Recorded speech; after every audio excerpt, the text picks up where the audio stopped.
19 साल की मनीषा एक प्ले स्कूल टीचर जो अपने सपने पूरा करना चाहती थी, लेकिन 11 अगस्त 2025 को जब वो अपने घर से निकली उसके बाद कभी वापस नहीं लौटी। हरियाणा के भिवानी डिस्ट्रिक्ट में रहने वाली मनीषा 11 अगस्त को स्कूल के बाद बीएससी नर्सिंग के एडमिशन के लिए एक कॉलेज गई थी, जिसके बाद उनका फोन बंद हो गया। फैमिली ने पुलिस को कंप्लेन दी, लेकिन पुलिस ने कहा किसी के साथ भाग गई होगी, 2 दिन में वापस आ जाएगी। लेकिन 2 दिन बाद 13 अगस्त को सिंघानी गांव के एक खेत में मिलती है मनीषा की मुर्दा बॉडी।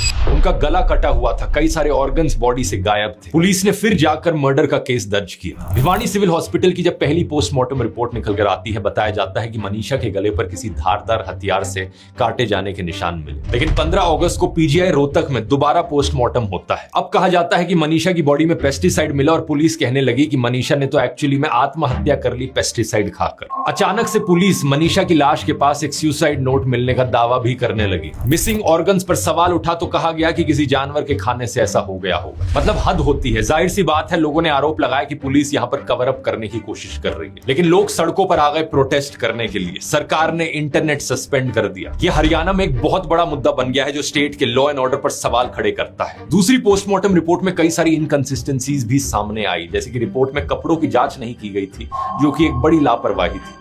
पेस्टिसाइड से मौत पर मुंह में झाग, उल्टी या नाक से खून जैसी चीजें होती हैं, लेकिन रिपोर्ट में इन सब चीजों का जिक्र नहीं किया गया था। इसके अलावा मनीषा का फोन टूटा हुआ मिला था। अगर कोई आत्महत्या करना चाहेगा तो अपना फोन क्यों तोड़ेगा पहले। और ऑर्गन्स की अगर बात की जाए, अगर जानवरों ने ऑर्गन्स को खाया था तो मनीषा के कपड़े सही सलामत कैसे थे। 2 पोस्टमार्टम रिपोर्ट्स में इतने डिफरेंसेस के कारण अब फैमिली की रिक्वेस्ट पर दिल्ली एम्स में एक तीसरी बार पोस्टमार्टम हो रहा है। अब जांच सीबीआई को दे दी गई है, लेकिन मनीषा की फैमिली और हरियाणा की जनता अभी तक भी जस्टिस का इंतजार कर रहे हैं। सवाल यह है कि क्या इतने सारे पब्लिक प्रेशर के बाद मनीषा को जस्टिस मिल पाएगा, या ये केस भी बाकियों की तरह एक अनसॉल्व्ड मर्डर केस रह जाएगा।